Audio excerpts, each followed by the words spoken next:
Gilets jaunes constituants, manifeste politique partie 2. Notre ennemi.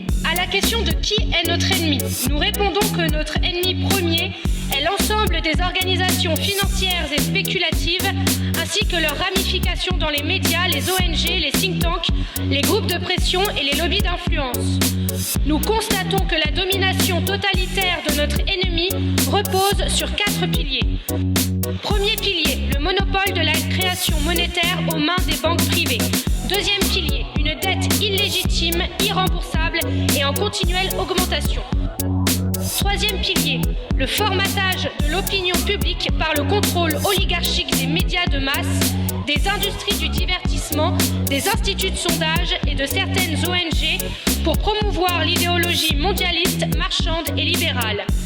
Ces entités travaillant à la destruction des principes moraux et éthiques à l'intérieur de la société et des frontières à son extérieur, au nom d'une prétendue marche vers le progrès et la modernité. Quatrième pilier, la Constitution, la loi au-dessus des lois, écrite par ceux qui devraient la craindre, nos représentants politiques.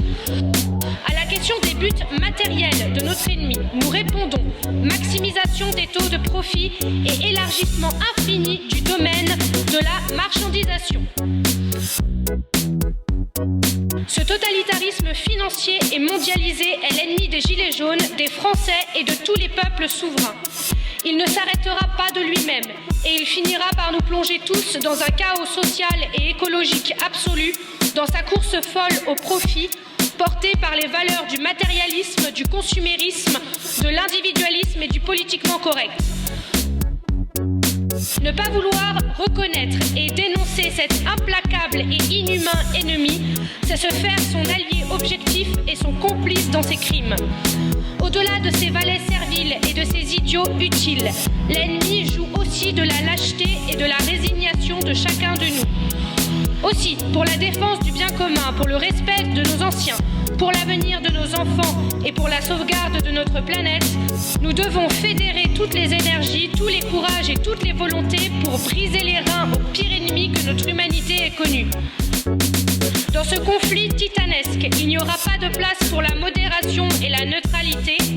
La seule alternative sera de vaincre ou de finir esclaves. L'histoire et nos enfants nous jugeront. Force et honneur, on ne lâche rien.